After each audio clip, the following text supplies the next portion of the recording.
भगवान ने कहा ऐसा काम करो, स्वर्ग भी मिल जाएगा और बहुत सारा आनंद भी होगा। देवताओं, दैत्यों से संधि करने जाओ और उनसे कहो कि समुद्र में बहुत सारे रत्न हैं, उनको निकालने के लिए संयुक्त बल प्रयोग करेंगे तो ही उनका मंथन करके निकाल पाएंगे। ऐसा विचार किए। इंद्र ने कहा क्या वो हमारी बात मानेंगे? जो दैत्य हैं क्या हमारी बात मान लेंगे? भगवान ने कहा बड़े विनम्रता से कहना, और बड़ा ही धर्मात्मा है वो दैत्यों का राजा बलि, घर आए शत्रु पर वार नहीं करेगा।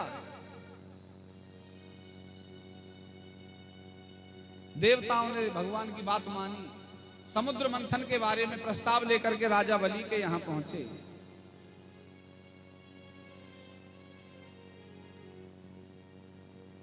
जब पहुंचे तो राजा बलि ने बड़ा सत्कार किया, बड़ा स्वागत किया। इतना स्वागत, देवता तो मंत्रमुग्ध हो गए, बोले ऐसा भी राजा दैत्यों का होता है क्या? दुश्मनी अपनी जगह है, अतिथि का सत्कार अपनी जगह है। कोई शत्रु भी हमारे घर पर आ जाए तो हमें उसकी सेवा शुश्रूषा भाव से करनी चाहिए। घर पर आया हुआ शत्रु भी ध्यान रखना।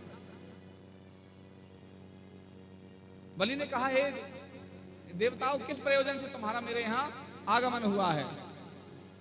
देवताओं ने कहा, हे दैत्यराज, समुद्र के भीतर बहुत सारे रत्न हैं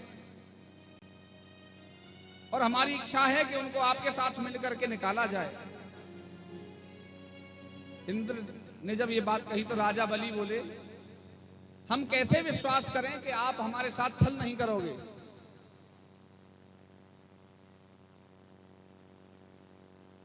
इंद्र ने कहा कि भगवान विष्णु ने हमें संकल्प दिया है, हम छल करके कर भी क्या सकते हैं? आप तो हम पे आक्रमण करके, आप शक्तिशाली हो, फिर हमें दोबारा से जीत लोगे, कोई विकल्प ही नहीं है साथ। और जब रत्न निकालने हैं तो अकेले आप भी नहीं निकाल सकते और अकेले हम भी नहीं निकाल सकते। बताया कि मंदराचल पर्वत की मथानी और वासुकी नाम के सर्प का वो जो रस्सी बनाई जाए, समुद्र मंथन करके वो रत्नों को बाहर निकाल दिया जाए।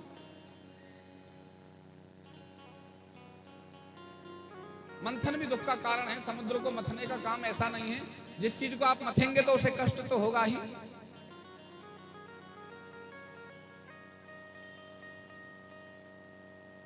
मंथन के लिए पहुंच गए समुद्र पर। भगवान विष्णु दूर बैठे हैं, शंकर जी भी दृष्टि जमाए हुए हैं। देवता पूंछ की तरफ और दैत्य जो राक्षस लोग हैं मुख की तरफ लग गए। देवताओं की बुद्धि देवताओं जैसी है, राक्षसों की राक्षसों जैसी है। राक्षसों ने सोचा मुख की तरफ लगो, पूंछ तो गंदी होती है। अब ये नहीं बताता कि ये सर्प है वासुकी, इसके मुख में जहर है, मुख से जहर निकलेगा।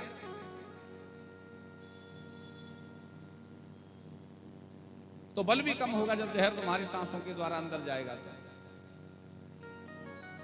मंथन आरंभ हुआ।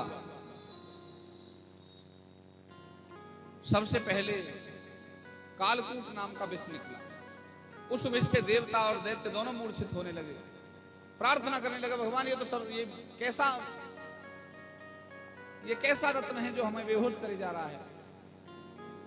भगवान विष्णु ने देखा ये तो विष है, कौन पी सकता, कौन इसको ग्रहण करे, पूरे संसार को मार डालेगा ये तो। अब विष कौन पिए? जो सबसे ज्यादा धैर्यशाली हो। विष क्या है? विष है हमारे कर्कश स्वभाव के द्वारा ऐसे विषैले शब्द निकलना, और जो विषैले शब्दों को झेल जाए वही शिव है। जो विषैले शब्दों के प्रहार को झेले, जो ऐसे विष को झेल जाए जो व्यवहार रूपी विष है, वही शिव है। शंकर भगवान की याद आई, प्रार्थना करी गई, शंकर जी बचाओ। बोलो गोविंद भगवान की। बजरंग बली कथा श्रवण करने आ रहे हैं, रोको इनको, ऊपर ही बैठने का आसन दो, रोको। बोलो गोविंद भगवान की। अब स्थिति क्या हुई? भगवान शिव ने कहा अमृत निकलता है तो कोई पूछता नहीं है, विष निकला है पहले तो मुझे पूछते हैं। लेकिन स्वभाव है मेरा, जो भी विष निकले उसे मुझे दो। भगवान शिव ने अपनी दोनों हाथों की अंजलि बना करके उस विष को अपनी श्वास के द्वारा अंदर लिया, और कहते हैं कि भगवान ने अपने कंठ में ही उस विष को रोक लिया। ऐसे नीलकंठ बने भगवान, कंठ नीला पड़ गया विष के प्रभाव से, गले से अंदर नहीं जाने दिया। यदि विष गले से अंदर चला जाए, यदि ये क्रोधपूर्ण वाक्य किसी के द्वारा बोले हुए जो वाक्य बुरे वाक्य हैं हमारे भीतर चले जाए हृदय में, तो हृदय पर आघात पहुंचता है और बदले की भावना पैदा हो जाती है। समझ में आ रहा है कि नहीं आ रहा है? उन दो बुरे वाक्य हैं उनको यहीं तक रोक लो, नीचे नहीं जाने दो। यदि इससे नीचे पहुंच गए तो हृदय को आघात पहुंचाएंगे और फिर बदले की भावना मन में तैयार हो जाएगी। ये वही विषय है। हर कथा रहस्यमय तरीके से हमारे जीवन को सुलभ करने के लिए ही प्रेरणा देती है। ये अटपटी भाषा है।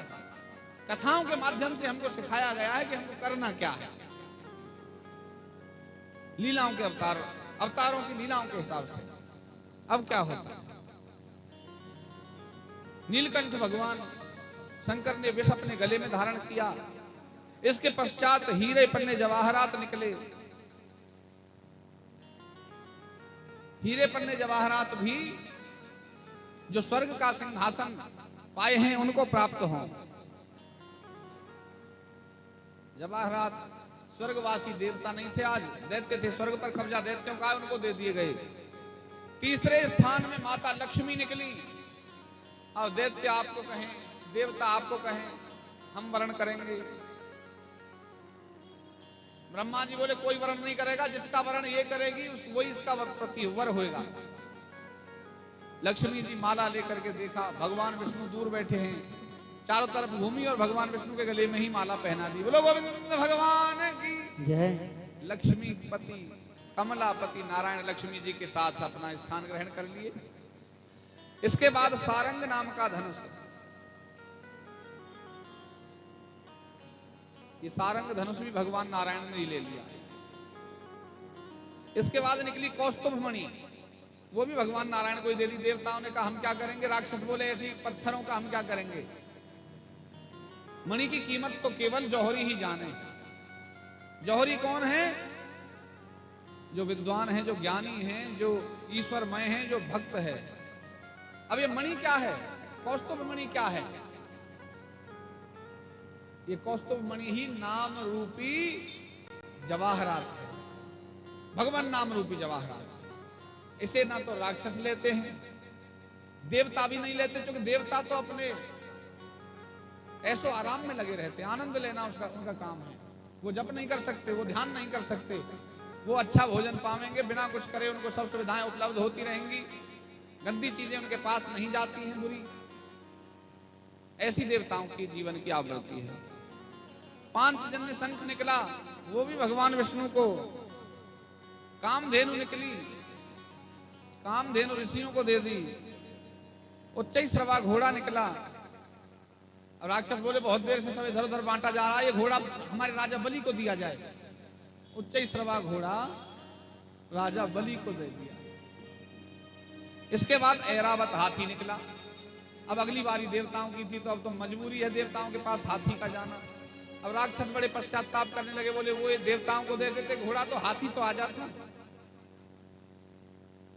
कभी कभी हम पहले जल्दबाजी में भी प्रसाद में भी गड़बड़ कर लेते। जल्दी दो ऊपर से हम आटा वाटा ऐसा ही प्रसाद ले जाते, नीचे उसमें फल दबे हुए हैं। सबसे पीछे प्रसाद लेने वाला बड़ा संतुष्ट होता है, ज्यादा भी मिलता है, जो बच्चा तो बच्चा दे दो। शुरू में थोड़ा थोड़ा बांटा जाता है प्रसाद, लेकिन हम तो पहले आगे भागेंगे, ताऊ पहले मोए ताऊ मोए। हम जब छोटे से थे तो मंदिर में जाते थे प्रसाद के लिए। वहां कभी खीर, कभी मीठे चावल का प्रसाद मंदिर पे आरती घंटा बजता था। भक्ति नहीं थी मन में, छोटे छोटे थे हम, 3-4 साल। मंदिर पे जाते, गंगा बाबा के मंदिर पे बस बैठ जाते लाइन में। बोले लाइन से बैठो, सबसे आगे बढ़ते। बोले बाबा पहले मोए। अब बाबा पहले थोड़ा थोड़ा बांटे, और जब बाद में बच्चा बच्चे जब बच जाए प्रसाद तो ज्यादा उसे दे दे। सन्यासी बाबा वो काय को रखेगा प्रसाद, ज्यादा प्रसाद बाद वाले को। अब बाद में बैठने के लिए होड़ हो गई कि अब सबसे पीछे बैठेंगे,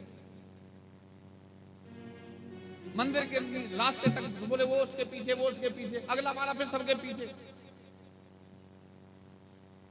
तो जो बाद में धैर्य धारण करके अपना बैठा रहता है ना, जो शांति से, वो ज्यादा फल प्राप्त करता है। धैर्य ही संतोषी सदा सुखी। संतोष बड़ा आवश्यक है हमारे जीवन में, और संतोष हमारे पास क्षण मात्र नहीं है, जो भी हो अब भी तत्काल हो। अभी 4-5 दिन पहले कुछ लोग उपाय पूछने आए हमसे, गुरुजी हम बड़े दुखी हैं, फैक्ट्री बंद हो गई है, ये काम रुक गया है और ऐसे हो गया है, अब ऐसा कुछ बताओ हमारा काम चल जाए, व्यापार चल जाए, पैसा भी रुका फंसा पड़ा है बाहर, माल चला गया, पैसा नहीं आया कंपनी का माल। ठीक है, हमने उपाय बता दिए, ये करो, धैर्य से इनको करते रहो और फल प्राप्त होगा। आज सवेरे वो फिर गाड़ी लेके हमारे ऑफिस पहुंच गए। आते ही बोले प्रभु उपाय चालू कर दिए, कब लाभ होगा? आप बोले, हम बोले कितने दिन हो गए उपाय कर दिए? बोले 5 दिन हो गए। तुमने बड़ा धैर्य धारण किया, हम सोच रहे थे उसी दिन रात को आकर के फल ना मांगने आ जाओ हमारे पास। बोलो गोविंद भगवान की। हमने उनको बताया महीनों उपाय करो, लाभ होगा, धैर्य धारण करो। तो ये धैर्य की जो चीज है, ये ऐरावत जैसे हाथी रूपी फल प्राप्त करा देती है। इसके बाद में वारुणी निकली, फिर धैर्य खो गए राक्षस जो थे, बोले ये हमें दो, मदिरा को हमें दो। देवता बोले मदिरा का हमें करना भी क्या है, इन्हीं को दे दो, सारा जितना बैरल भरा हुआ है दे दो। राक्षसों को मदिरा दे दी गई। कल्प वृक्ष निकला, जिसके नीचे बैठे हुए कल्पना जो करते हैं वही प्राप्त हो जाता है। कल्पना मात्र से ही फल प्राप्त हो जाता है उसके नीचे बैठकर। कल्प वृक्ष स्वर्ग में स्थापित कर दिया गया, वो किसी घर में तो जाए नहीं कि उठा के डोलो, उसको एक बार लगाया जाएगा और वहीं रहेगा। ये कल्प वृक्ष स्वर्ग में लगा दिया, जो भी स्वर्ग पर राज करेगा, देवता करें चाहे दैत्य करें, उनको ही इसका फल मिलेगा। इसके बाद अप्सराएं निकली। अब अप्सराएं भी ऐसी चीज है कि थैले में रखकर नहीं घूम सकते, इन्हें भी कहीं ना कहीं घर बनाना पड़ेगा। बोले इन्हें भी स्वर्ग में रख दो, जो स्वर्ग को भोगेगा वही अप्सराओं को भोगेगा। बोलो गोविंद भगवान की। 13वें स्थान में फिर निकला चंद्रमा। चंद्रमा जब निकला तो राक्षस बोले इसका झुंझुना बजा के थोड़े हिलाना है, कहीं हमें नहीं चाहिए। देवता भी ऐसे बोले इसका क्या करना है? ब्रह्मा जी बोले इसका जो विष शंकर जी ने पिया है, चंद्रमा शीतलता का द्योतक है, वो विष जो अग्नि फैला रहा है शिव के गले में, चंद्रमा को उनके मस्तक पर धारण करा दिया जाए। बोलो शंकर भगवान की जय। शीतलता के लिए मस्तक पर चंद्रमा। अब ये चंद्रमा क्या है? चंद्रमा मनसो जाता। चंद्रमा जीव के मन का कारण है। यदि कोई गाली भी दे गया तो जो चंद्रमा रूपी मन है इसको शीतलता दे दो, और शीतलता दोगे तो फिर परस्पर आप उल्टी गाली नहीं भेजोगे, क्योंकि मन शीतल है आपका। और यदि मन शीतल नहीं है तो आप मान लेना कि तुम्हारा मन है ही नहीं है, केवल अहंकार है मन की जगह पर, और वो बदला लेने की भावना से जा रहा है। मन का काम है केवल शीतल होकर रहना। पानी बताओ कभी आग उगल सकता है? पानी शीतल है।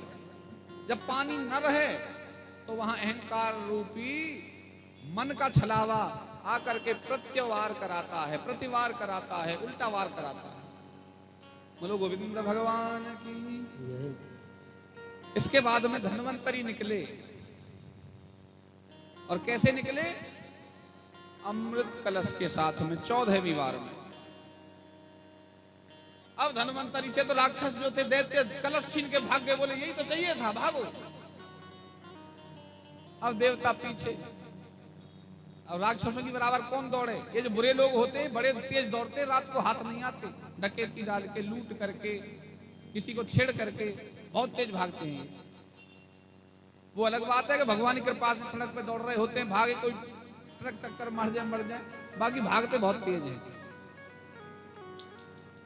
देवताओं ने प्रार्थना करी भगवान विष्णु से। भगवान विष्णु बोले अब तुम रहने दो, मैं ही कुछ इंतजाम करता हूं। अब मेरे भगवान विष्णु ने मोहिनी का रूप धारण किया। अच्छा, ये बुरे लोग काय से हाथ लगते हैं? विषयासक्त होते हैं। ये विषय भोग से ही हाथ पकड़े जा सकते हैं। मदिरा पान, वैश्या का स्थान, इन्हीं जगहों पर हाथ आएंगे। ये सुंदर स्वरूप इन्हें मोहित कर लेता है। भगवान ने ऐसा भव्य रूप बनाया कि संसार नहीं, सब आकाश गंगाओं के जितने स्वर्ग हैं उनकी सब अप्सराओं को इकट्ठी करके, सबकी सुंदरता को एक जगह करके एक स्त्री रूप बना दिया जाए, वो भी पानी भरेगा मोहिनी रूप के सामने। वो मोहिनी अवतार भगवान की जय।